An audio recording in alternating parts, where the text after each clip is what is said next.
దిగజారడానికి. దయచేసి జగన్మోహన్ రెడ్డి గారు మీ సామ్రాజ్యాన్ని మీరు ఎలా ఎస్టాబ్లిష్ చేశాడు?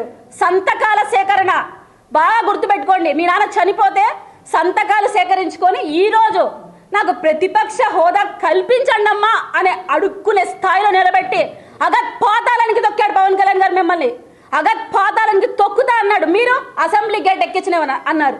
ఎక్కించారా లేదా? తన్నుకుంటూ వచ్చాడు పవన్ కళ్యాణ్ గారు. దయచేసి జగన్మోహన్ రెడ్డి గారు కానీ వాళ్ళ క్యాడర్ కానీ గత 5 ఏళ్ళు చేసింది ఏంటంటే వ్యక్తిగత విమర్శ.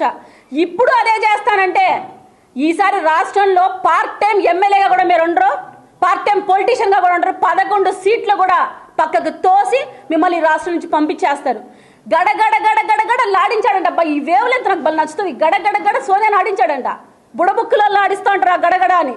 అంత గడగడలాడించినోడు గత ప్రభుత్వంలో నరేంద్ర మోడీ గారు పెట్టిన ప్రతి బిల్లుకి ఎందుకు ఆమోదం పలికావు? అప్పుడు నరేంద్ర మోడీ గారిని ఎందుకు నువ్వు గడగడలాడించలేకపోయావు జగన్మోహన్ రెడ్డి?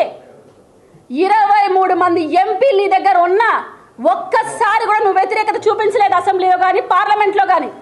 దయచేసి జగన్మోహన్ రెడ్డి గారు పవన్ కళ్యాణ్ గారిని ఎప్పుడూ వ్యక్తిగతంగా విమర్శించకండి.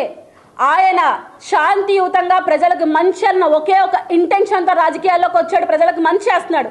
వ్యక్తిగత విమర్శలు నేను చేస్తాను అంటే దీన్ని ఎందాక తీసుకుపోనీకైనా జనసేన సిద్ధంగా ఉంది. కానీ మా సిద్ధాంతం అది కాదు.